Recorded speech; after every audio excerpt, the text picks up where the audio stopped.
And so this is our 2022 talk on our first talk in a 3-part series on resetting the nervous system as we head into the holidays. And Kelly and I were talking about what would be nice to do October, November, December is like, imagine you go into the new year and you've already gotten a head start on any sort of nervous system reset that maybe normally we wouldn't start until January. So what does that mean? For some people, the holidays can be stressful. It can be a time when we miss loved ones that have been departed. It can also be a time when we're forced to spend time with loved ones that sometimes drive us crazy, right? I think it was Ram Dass who always would say, if you think you're enlightened, then go spend time with family, right? My computer is dying. Hold on one second.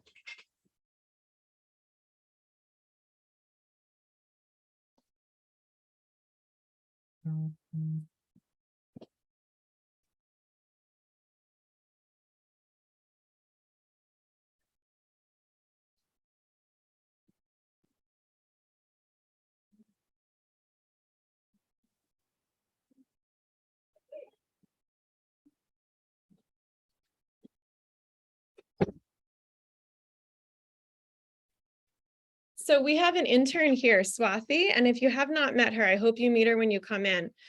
She and I have the same computer and the same charger. So they've gotten moved around a couple times. All right, sorry about that. So like I was saying, as we head into the holidays, are there some things we could do to set ourselves up for success, right? Instead of trying to put out the fire, could we actually prevent it? And so Tammy says, glad I'm an orphan. Yes. So what we're going to do is I'll go through my notes and bring up a couple topics and tell you some of the research. And then if you've got questions, just go ahead and either type in the chat or unmute yourself, you know, and if you feel better about waiting till the end, you can definitely wait till the end too. Okay. So the first thing I wanted to bring up is that we know based on research that we need to be, well, let me say that differently. The goal is to be in rest and digest about 80% of our waking hours. So during the adrenal talk, we talked in July, we talked a little bit about parasympathetic nervous system versus sympathetic. And so the way I remember it is parasympathetic is rest and digest, sympathetic is fight and flight. But sometimes fight and flight can also include freeze.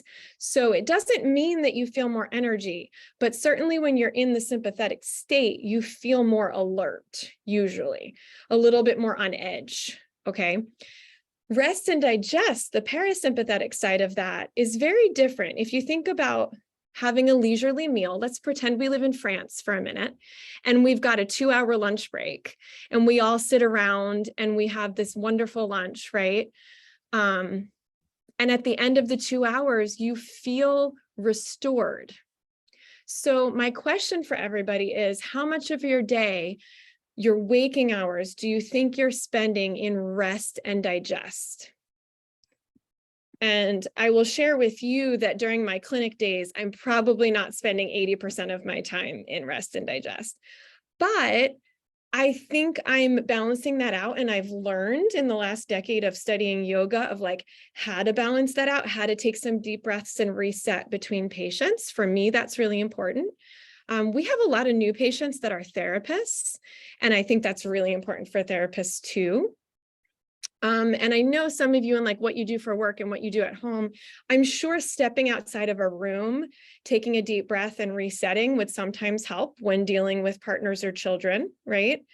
But I'm curious if you have any other ideas, if anybody wants to share, how much percentage of the time do you think you're spending in rest and digest during the day? Oh, and then Kelly said, what if you're not sure what the difference feels like? So one thing I want to point out is that your resting pulse or your heart rate will give you a lot of clues about if you're in rest and digest. So typically after a meal, your pulse is going to come down 10 points. And that's because the blood flow is going to the stomach, not to the wrist. But you can put 2 fingers, pointer finger and middle finger, on the radial pulse. And you could put a timer on for 30 seconds and just count how many beats and then multiply by 2. So that's one thing we could do together. We could do that at the end of the talk. Another thing I want to point out is that inhaling through the nose is very different than inhaling through the mouth. So if your nose is congested, it is harder to get the body into the parasympathetic. It's harder to get the body into the rest and digest. We're going to talk more about that when it comes to nighttime and in just a minute. Okay, so then the other part of Kelly's comment was, if we are nearly always tense, it can be hard to tell when we feel rested. That's true. And there's also a big difference between calm, sustainable energy versus wired and tired. So I could be certainly energetic, but it's more of a wired, tired, anxious feeling. I don't like the word anxious or anxiety because there's a lot of stigma that comes with that. So a lot of us are a little bit in denial about anxiety. However, when you think about, sometimes it helps to visualize grounding. And by that, I mean, can you imagine that there is either a magnet or some sort of light that is actually grounding you down to the ground? Maybe your feet are flat on the ground. So you guys could try this right now if you'd like to just put your feet flat on the ground and see if you can actually maybe even gently close the eyes or allow the gaze to soften. This is how we start each and every yoga class because it's important to kind of check in with the body. And what we could do is we could actually scan the 5 senses. So just notice, what do you see? Maybe you've softened your gaze or your eyes are closed. If your eyes are closed, what do you see behind the eyelids? What do you smell? What do you taste? What do you hear? And then how do the clothes feel on the skin, or how does the air feel on the skin?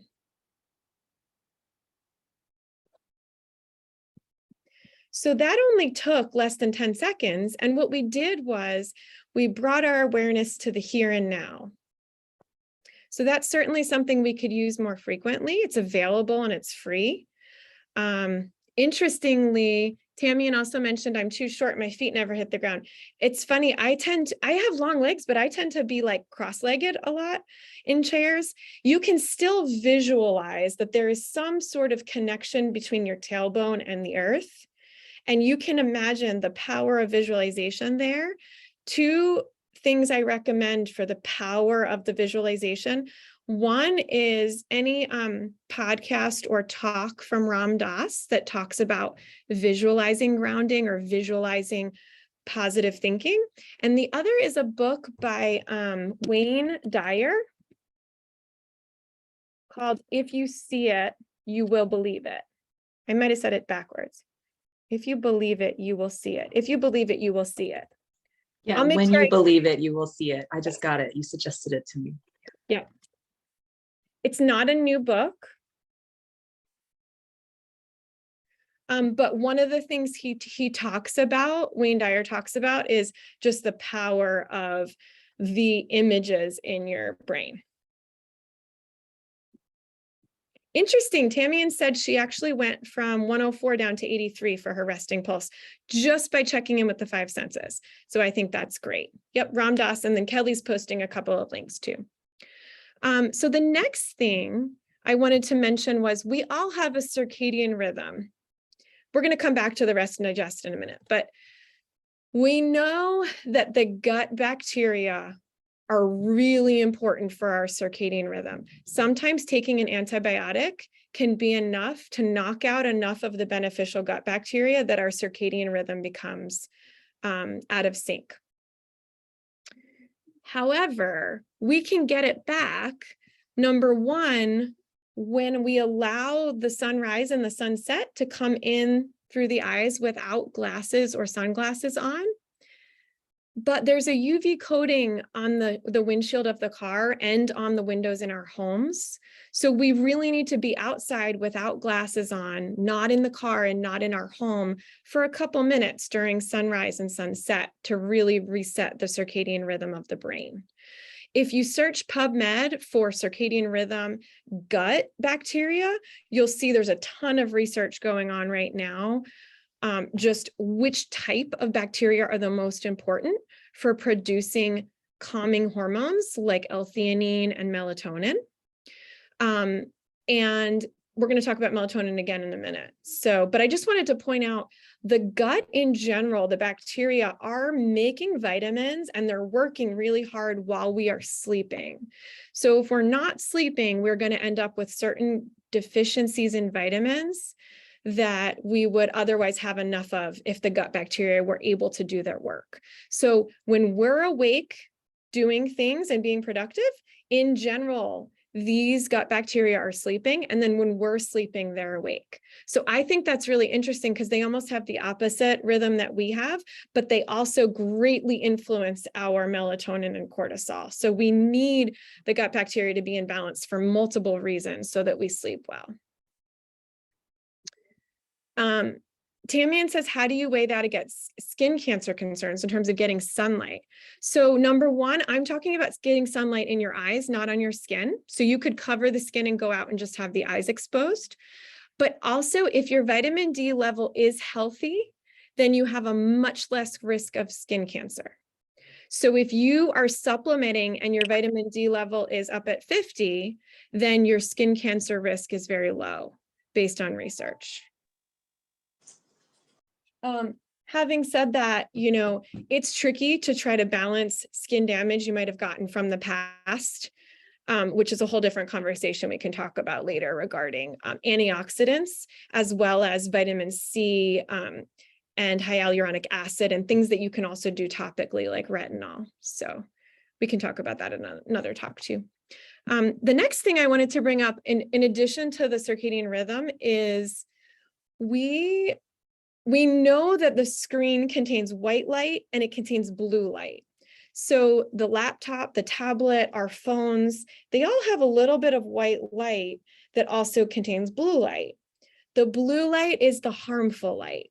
So white light contains all spectrums, all colors of light, right? And if I'm not using the exact right terminology when it comes to light, my grandfather was a paint chemist, so he would always use different kind of terminology about paint.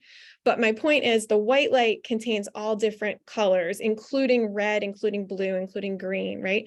But the blue that we're getting is what disturbs the gamma waves when we're sleeping. So we know that blocking blue light will help us sleep better, but how much do we need to block it? And that really depends on the person. Sometimes children are much more sensitive to blue light than adults. Sometimes I see adults with mold sensitivity or Lyme disease, and they are much more sensitive to blue light, even than children I see. Do you need an app on your laptop or your phone that blocks the blue light? Yes, for sure, just to make sure. But if you're doing some sort of graphic design or something where you have to see the colors on the screen, obviously you can turn off the app for short periods of time, but when the sun sets is when the screen needs to go off. So that brings me into this perspective of medicine called Ayurvedic medicine, which is basically ancient Indian medicine. We know that we need more sleep during the winter. I'm sorry, it's just true. We need more sleep during the winter. We've known this for thousands of years.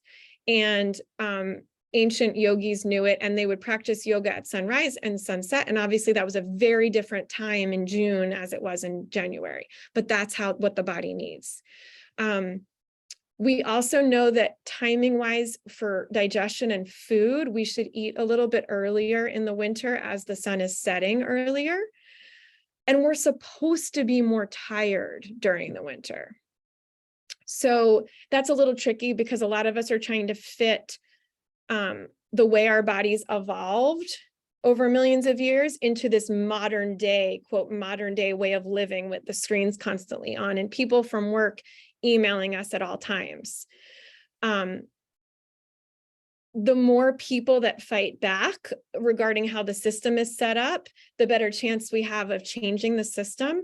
I'm definitely not implying that you by yourself doing self-care is enough. There's a lot of reasons why we have burnout in our system. And one of the main reasons is we expect people to be on their screens at all time of the day and night, right?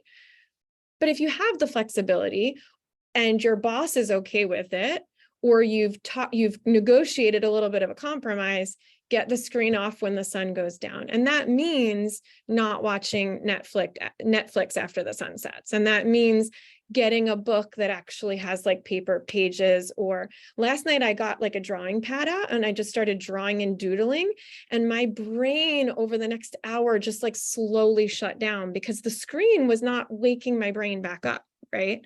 So just play with different things. Maybe you want to try some stretching.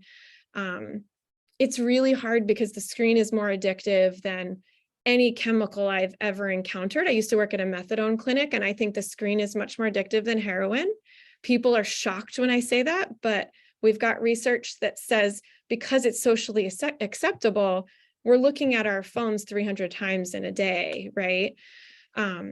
Do the best you can, though. There's balance involved here, and some people need to be on it more for work.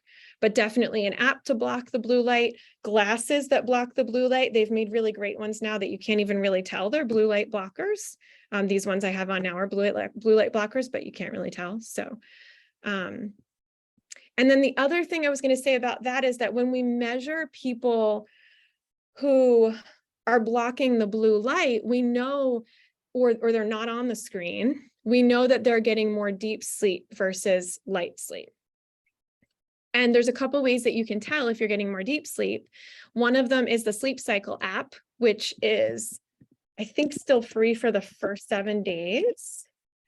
I don't get paid any money from the app to recommend it, but you put it on your phone and then you put your phone on airplane mode and keep your phone screen off, and it will still work. It will still collect data, and it will judge by the way you're breathing how many times during the day do you dip into deep sleep.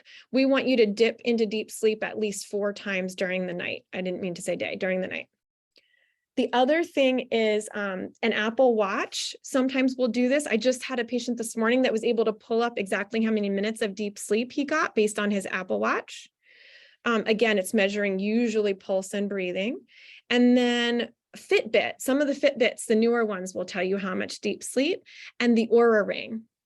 Kelly, have you heard of there's another ring that's competing with the Oura Ring. Have you heard of it?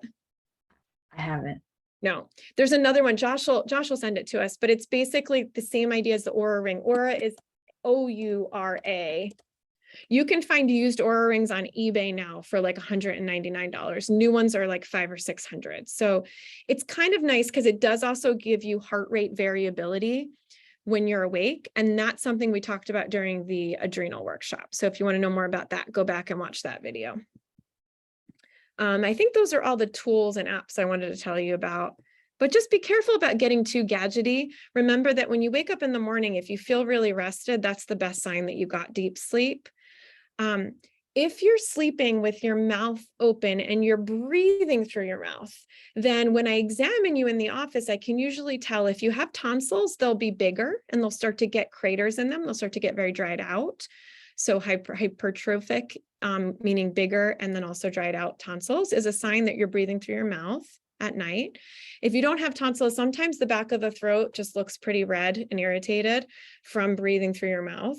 Some people are finding, bear with me, that mouth taping really helps. So they use either paper or cloth medical tape, obviously not Scotch tape, that would hurt.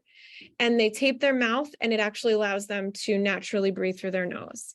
If you have a deviated septum or you have an issue, hold on one sec.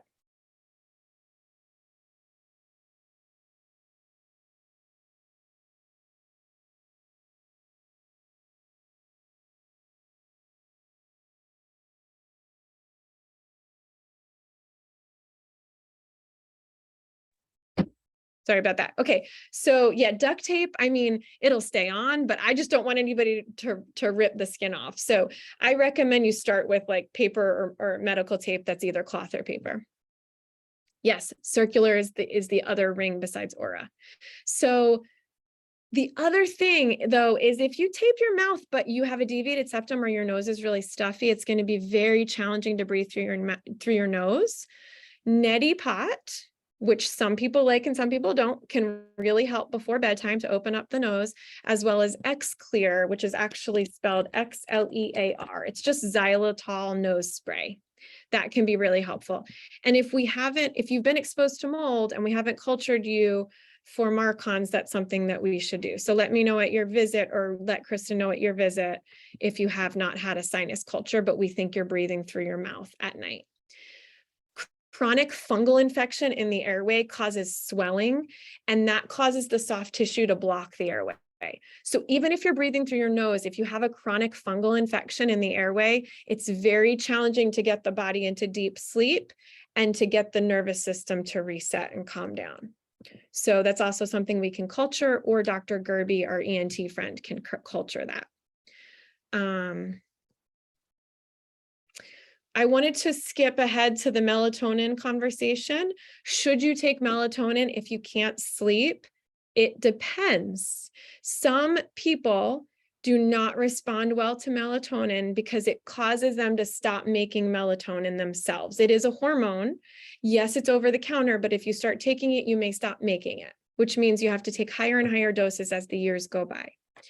Zen Sleep, which contains something called P5P, which is just active B6, as well as L-theanine and GABA. These are all precursors that actually help you make your own melatonin. And that's actually my preference as opposed to people starting melatonin. The problem is some people can't take GABA because they're taking psychiatric or depression medicines that interfere there. So definitely check with me first. I really like phosphatidylserine at bedtime if you have an elevated cortisol at bedtime. If your cortisol is high, then you cannot also have a high melatonin. They completely oppose each other. So what we want is we want cortisol, our stress hormone, to be high in the morning and low at bedtime. And we want melatonin to be low in the morning and high at bedtime. Willie says slow release melatonin. Yes, the thing about melatonin is that when we make it naturally, we basically, the pineal gland releases it every 4 hours. And it's hard because if you've taken melatonin and it wears off in 4 hours, you don't want to wake up to take more, right? So slow release, yep. And that one by Douglas Labs is one we use. Having said that, I still would check with your provider because this can be very individualized. And I definitely do not give children melatonin. There's been a bunch of studies and research on this. They need the precursors because this can interfere with their growth. So definitely, even though it's over the counter, don't give kids melatonin without checking with their provider. One more thing I wanted to mention before we take a break and see if there's more questions. We know alcohol prevents us from getting into deep sleep. Unfortunately, that's just how it is. It doesn't matter the kind of alcohol, if it's gluten-free, it's just alcohol itself. And when our blood sugar is not controlled during the night, if our blood sugar is too high or it's too low in the middle of the night, that can cause our heart rate to go up, and that brings us out of deep sleep. We do offer the Dexcom continuous glucose monitor in the office. You wear it for 10 days, including overnight. And that gives us a really good idea of if your blood sugar is going up and down throughout the night. And fasting sometimes helps people sleep better. And sometimes, especially with women who get their period, it makes people have insomnia. So you have to be really, really careful about fasting and how many hours. And if you're a woman who has a cycle, then you don't want to fast as long during the luteal phase right before your period. So you can fast a lot more during the follicular phase. So 12 to 14 hours, great, but then you may not want to do that during the luteal phase. In general, if everybody went 12 hours at night without eating, we would all be healthier. 90% of us do not do that. So for most people, 12 hours at night is the healthiest thing. I do have patients that go up to 20 hours some days, but in general, 12 hours is the safest thing. So again, this is like general information. Some people also need a little snack. And I see somebody on here, we talked about this recently, but I won't call them out. But some people need a little snack, like a little bit of almonds or a little bit of turkey or something that has tryptophan that makes us sleepy right before bed, because that will keep their blood sugar more stable. And then they'll definitely get more deep sleep. Even if they're not monitoring how much deep sleep, they'll just wake up feeling a lot better. I'm going to pause for just a minute because I have to look at something Jess handed me. Kelly, if you want to try to gather more questions, that would be great. You There's got a it. lot of information kind of quick. Anybody have questions so far? I'll write them down, collect them. I didn't know that almonds had tryptophan in them. Is that what you just said? Yes, That was almonds have tryptophan. Yeah, we can, yeah, so turkey, almonds, there are a couple other things that have tryptophan. I mean, generally like the dark meat of poultry, not just turkey, but the turkey has more than chicken and guinea and all that stuff. So yeah. What about a tryptophan supplement? Well, again, personalized, I'm sure, but we'll let Kate talk on it. Because it depends on, we want everything to be balanced. Dark meat turkey is better than white meat. For tryptophan content, there is more tryptophan in dark meat than white meat. At least that's my understanding. So, and to answer the supplement question, you in general, you're going to absorb nutrients better through food than through supplements. Most supplements are in a capsule. And the question is, does your body break down the cellulose or the gelatin that blocks the supplement from you? And we've had patients pump their septic tanks and find it's full of capsules. So I know we offer a lot of supplements. Okay, I see. You're saying you use drops. Yeah, that's definitely better than a capsule. Tryptophan, because it's an amino acid, I do think supplementing is safe. And, you know, but if you're hungry at bedtime, probably better to choose the snack.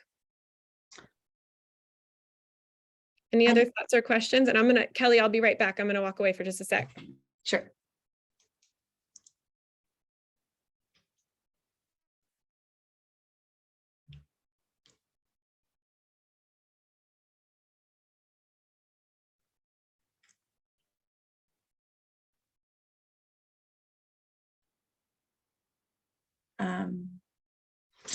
I think Zen Sleep can be ordered on Full Script. I can check real quick.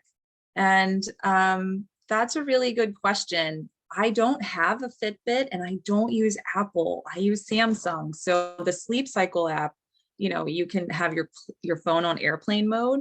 But does anyone use Apple and know the answer to that, or a Fitbit and know the answer to that? I can look that up. We often keep Zen Sleep in stock in the office as well. I have a Fitbit, but I don't know the answer to that. So I'm curious to know the answer. Okay. But yeah, so with the Zen Sleep, if you're ever coming into the office, shoot us a text or a message and ask, because we do often have some in stock, like Lauren said. Is it a pill? Zen Sleep, yes. Yeah. Is a capsule.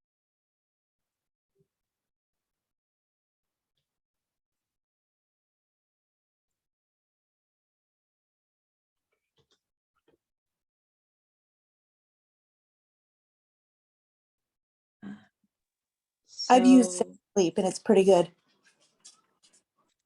thank you. It is on Full Script. I'm trying to see what size the capsules are. But I suppose they could be opened up. What do you think, Lauren?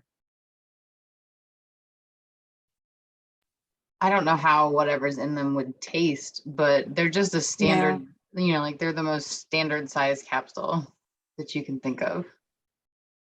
Okay.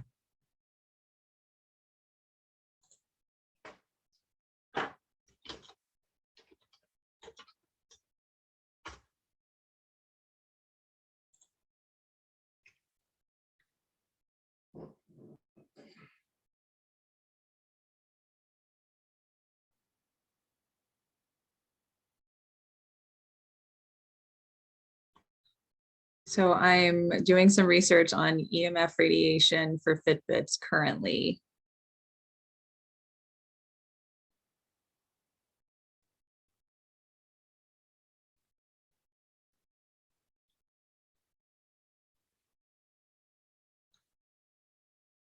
So it says that the Fitbit devices, this is EMF Academy.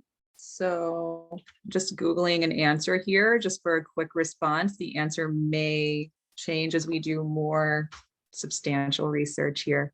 But what they're saying right now is that, yes, they do emit EMF radiation, primarily because of the Bluetooth connection with the phone, that the Fitbit device itself does not emit as much as a phone. I'm going to dive a bit deeper though.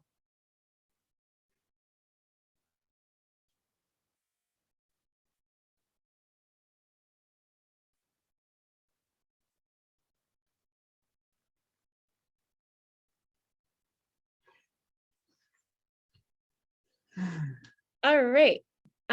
Interesting that you put it up, that link about EMFs. Kelly, was there a question about EMFs that I missed? Yes, there was.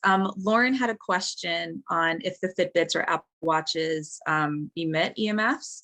And so I was just doing some quick research because I imagined that they did, but did not know the answer for sure. So yeah, that's why I like the Sleep Cycle app, because you can put your phone on airplane mode.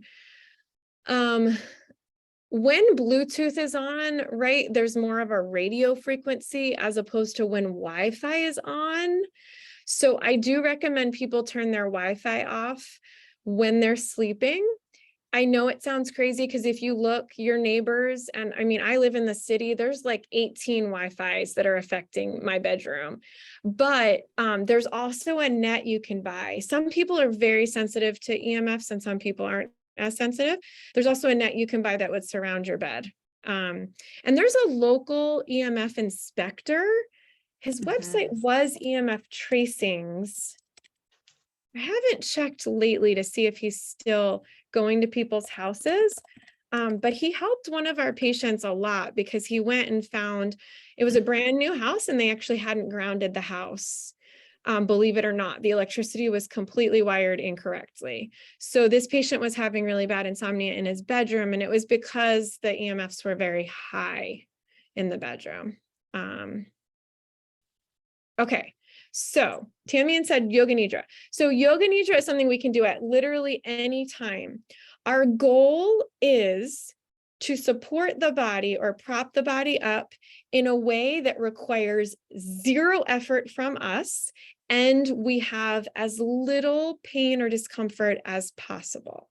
Sometimes that means you're laying down and your knees are actually bent up and you put a pillow under your knees because that kind of straightens out the lower back. So what I'm going to do is I'm going to move the computer down to the ground with me and show you guys how I do it. And I'm going to give you a few different ways to try it. But this is the part where I will turn the recording off. If anybody who's watching wants to read more about Yoga Nidra, I'll send out some articles or links.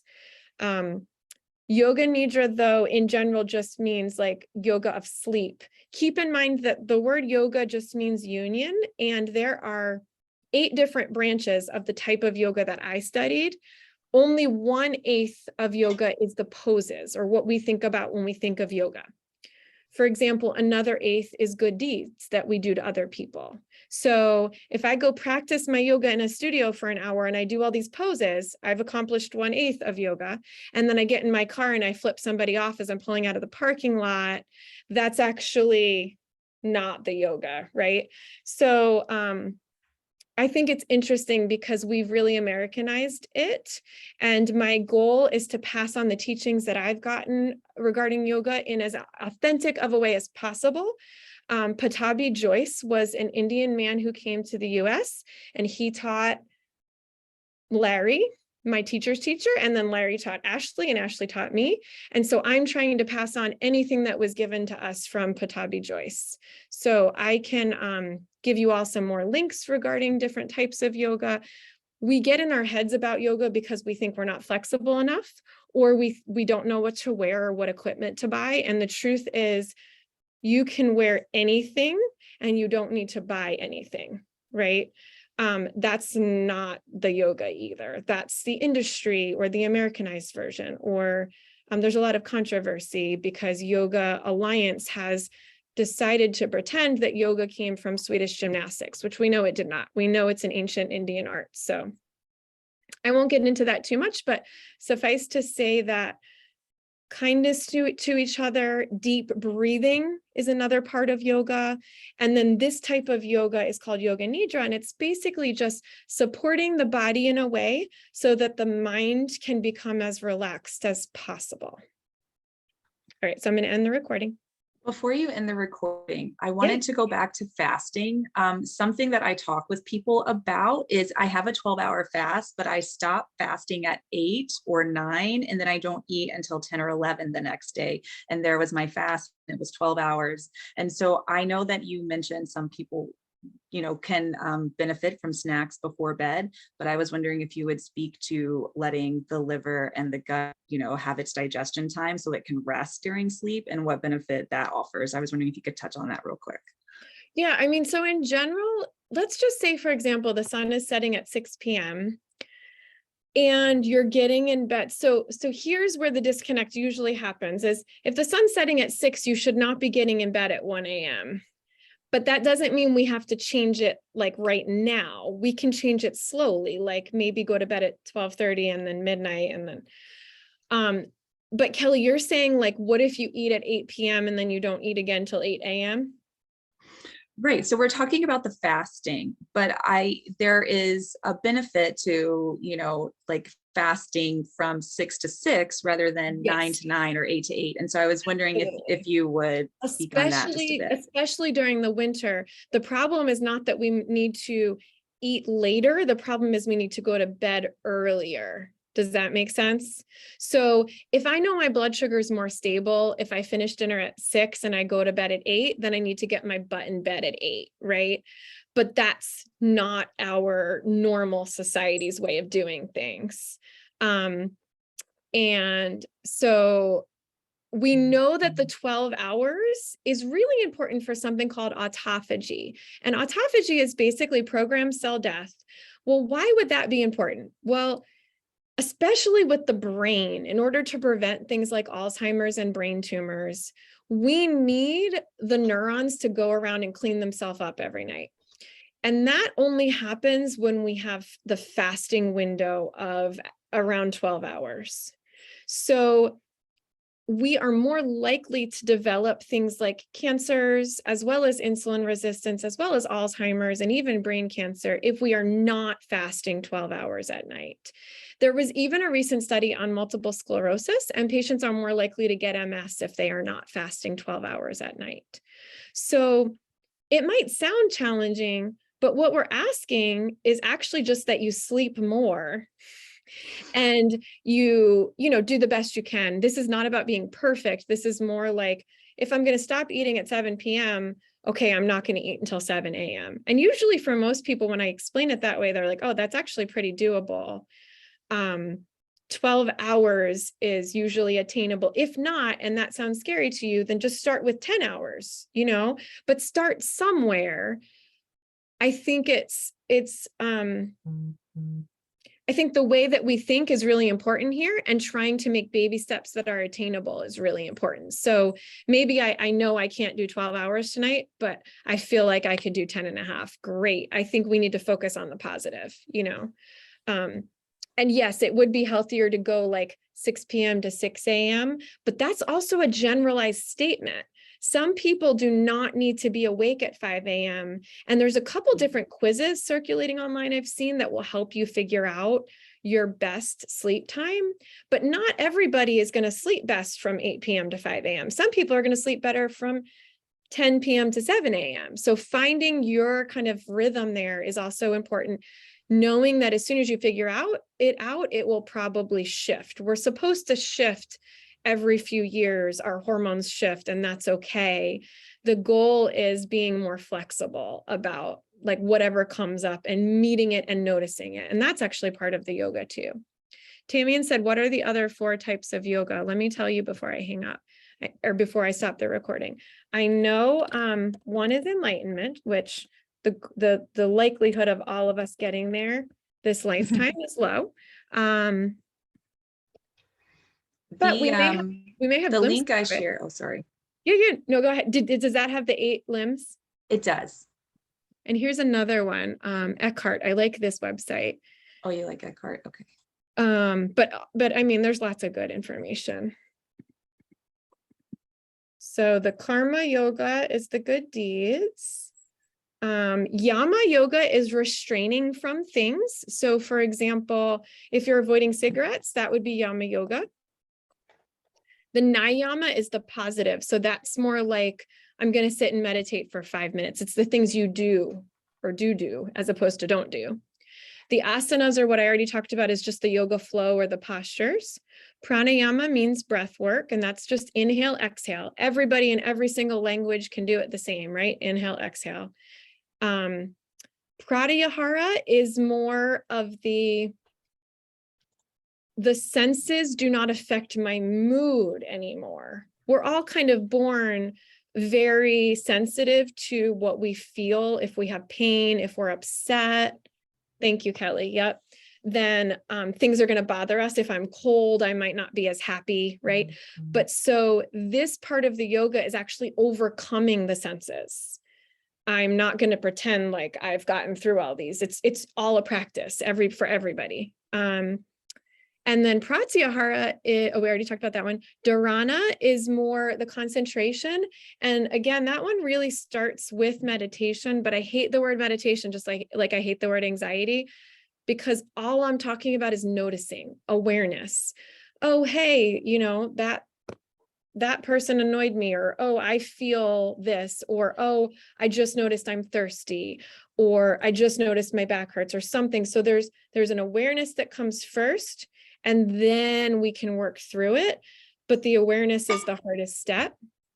So that's more, the dharana is really more later on in the yoga journey. Same thing with dhyana. Dhyana is like sitting and being able to meditate, for an hour. And then samadhi is enlightenment. So it's good to know what they are, but the point is only 1/8 of the practice is the actual like warrior 2 that people are obsessed with.